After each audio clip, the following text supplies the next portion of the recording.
आप सभी को नमस्ते। प्रिय विद्यार्थी साथियों, इस वीडियो में हम इंटर्नशिप और अप्रेंटिसशिप के बारे में बात करेंगे। मैं आपको कुल 16 पॉइंट्स बताने जा रहा हूं, जिन 16 पॉइंट्स के माध्यम से आप इन दोनों कार्यों को संपन्न कर सकेंगे। आपको ज्ञात ही होगा कि इंटर्नशिप को हिंदी में प्रशिक्षुता कहते हैं और अप्रेंटिसशिप को हिंदी में शिक्षुता कहते हैं, और इनमें से कोई एक का चयन आपने किया होगा। दोनों के कार्य को संपन्न करने की प्रक्रिया एक जैसी है, तो यह वीडियो दोनों ही तरह के विद्यार्थियों के लिए उपयोगी होगा। यह करियर एडवाइस चैनल है।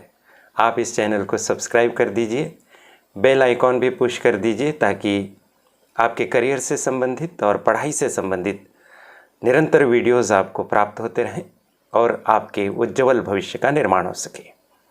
आइए बात करते हैं।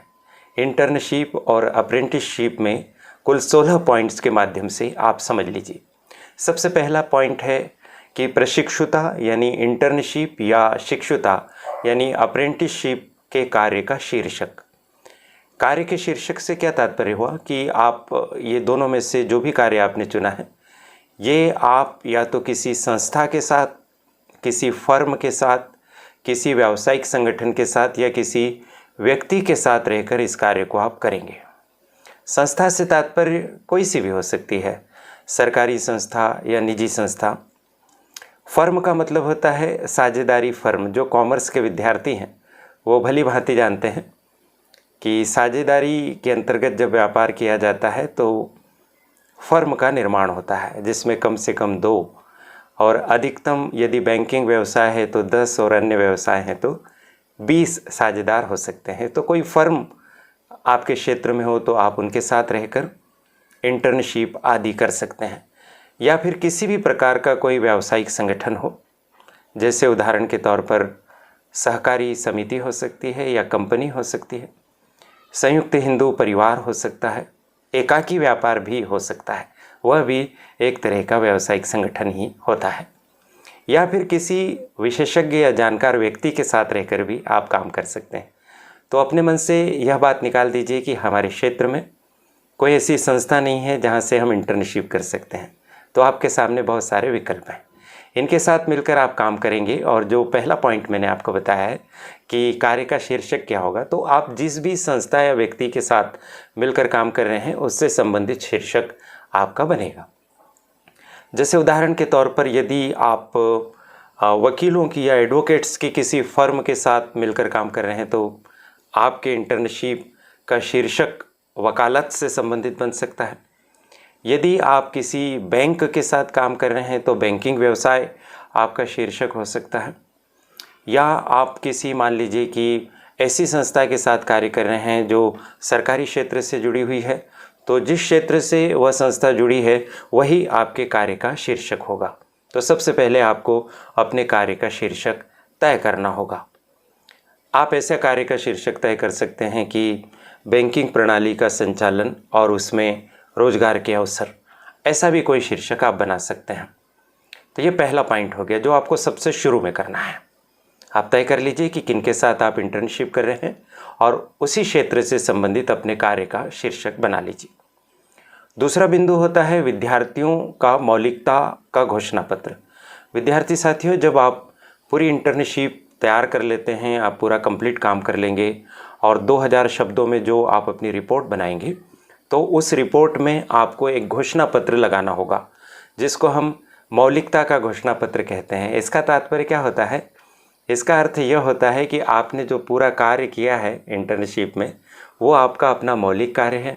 आप उस संस्था, व्यक्ति, व्यावसायिक संगठन या फर्म के पास गए, वहाँ आपने पूरा काम सीखा और काम सीखने के बाद आपने उसकी रिपोर्ट तैयार की। आपकी मौलिक है, आपने कहीं से नकल नहीं की या किसी ने आपको लिखवाया नहीं, बट ये काम आपने स्वयं किया है। ऐसा एक घोषणा पत्र आपको लिखना होगा। उसका भी एक प्रारूप है, उस प्रारूप के बारे में भी अपन आगामी वीडियोस में बात करेंगे। अभी आप इंटर्नशिप को समझ लीजिए कि क्या क्या चीज़ें इसमें होगी। अब तीसरे पॉइंट की तरफ अपन जाएं तो पर्यवेक्षक या निर्देशक का अनुमोदन पत्र। आपको भली भांति पता होगा कि आप अपना यह इंटर्नशिप का कार्य किसी के निर्देशन में करेंगे, किसी के पर्यवेक्षण यानी देखभाल में करेंगे। किन के निर्देशन में करेंगे? आप अपने कॉलेज के किन्हीं आदरणीय प्रोफेसर साहब के निर्देशन में ये काम करेंगे। आपको आपके कॉलेज की तरफ से प्रोफेसर साहब और उनका विभाग आवंटित कर दिया गया होगा, आप वहाँ संपर्क भी कर चुके होंगे, तो उनके द्वारा एक अनुमोदन पत्र आपको प्रदान किया जाएगा कि वो अनुमोदित करते हैं कि ये मेरे नियंत्रण में, निर्देशन में, पर्यवेक्षण में इस तरह के इंटर्नशिप या अप्रेंटिसशिप का काम कर रहे हैं। तो यह अनुमोदन पत्र आपको अपने प्रोफेसर साहब से प्राप्त करना है। तो ये तीसरा काम आपका हो गया। अब चौथे काम की तरफ अपन चलते हैं। तो संस्था या व्यक्ति या मार्गदर्शक द्वारा कार्य पूर्णता का प्रमाण पत्र। तो जब आप कोई संस्था चुन लेंगे, कार्य का क्षेत्र, विषय चुन लेंगे, फिर आप उनके साथ रहकर काम करेंगे। कितने दिन आपको कार्य करना है?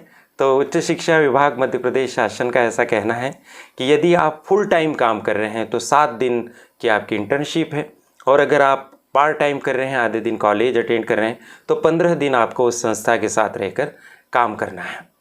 तो जब आपका कार्य पूर्ण हो जाएगा तब आपको उस संस्था के द्वारा एक प्रमाण पत्र प्रदान किया जाएगा कि इस विद्यार्थी ने हमारी संस्था में आकर हमारे निर्देशन में यह इंटर्नशिप पूरी की है और उनका कार्य पूर्ण हो गया है। तो ये प्रमाण पत्र आपको उस संस्था से लाना है जिस संस्था के साथ आप काम करेंगे। चलिए, ये भी हो गया काम। 5वां पॉइंट है आपका इंटर्नशिप का आभार पत्र।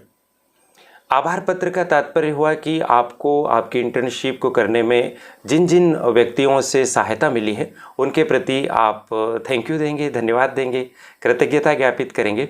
और इसका भी एक बाकायदा फॉर्मेट है कि आपको सबसे पहले प्राचार्य जी और इस तरह से एक के बाद एक आभार प्रदर्शित करना है। आभार प्रदर्शन के लिए हमने एक वीडियो पहले ही हमारे चैनल पर अपलोड किया है, आप उसे देख लीजिए।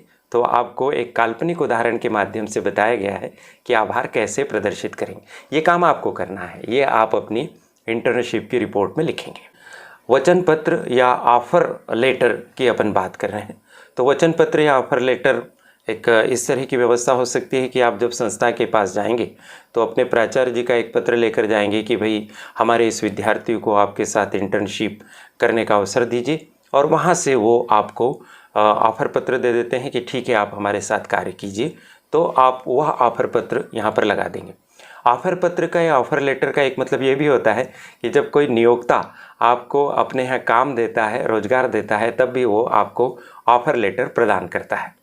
आगे बढ़ते हैं तो 7वें क्रम पर आपको तैयार करनी होगी अनुक्रमणिका। अनुक्रमणिका का क्या मतलब होता है? आपने अपनी किताबों में देखा होगा कि जब आप किताब खोलते हैं तो उसमें अध्याय का नाम और पेज नंबर लिखे रहते हैं। तो आपको जो अध्याय चाहिए उस पेज पर जाकर आप आसानी से ढूंढ लेते हैं।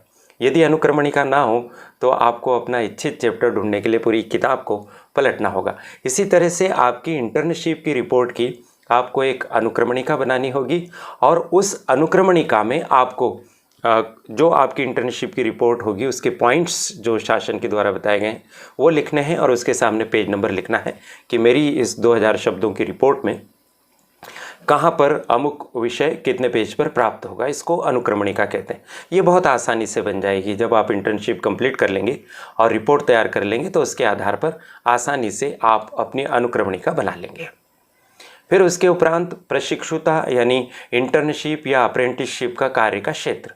आप जो कार्य की संस्था के पास जा रहे हैं उनके कार्य का क्या क्षेत्र है उसके बारे में आप विस्तार से लिखेंगे। ये पॉइंट अब आपका लिखने का काम शुरू हो गया।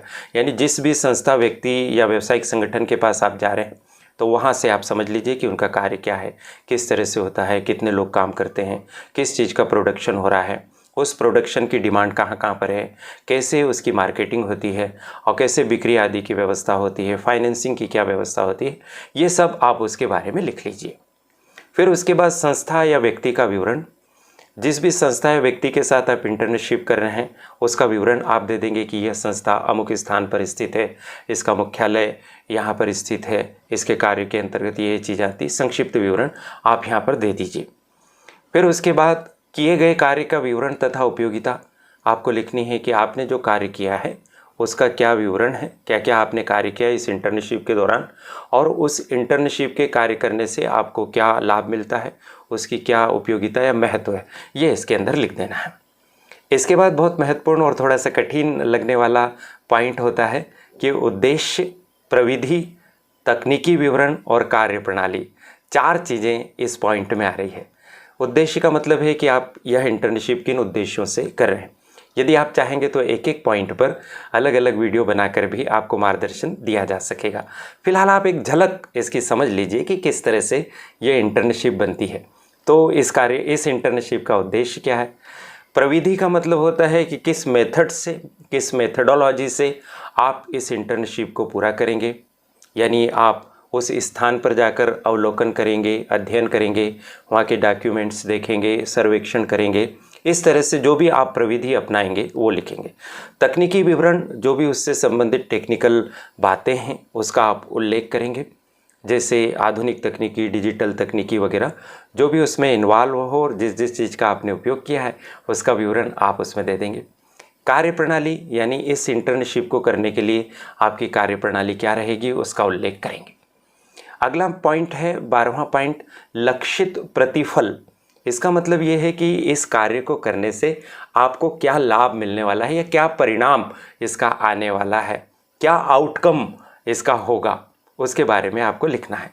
जैसे ये हो सकता है कि भाई इस कार्य को करने के बाद मैं इस व्यापार की बारीकियां सीख सकूंगा और इस बारीकियां सीखने के बाद मैं भी अपना अध्ययन पूर्ण होने के उपरांत या यथा समय इस कार्य को शुरू करके रोजगार प्राप्त कर सकूंगा।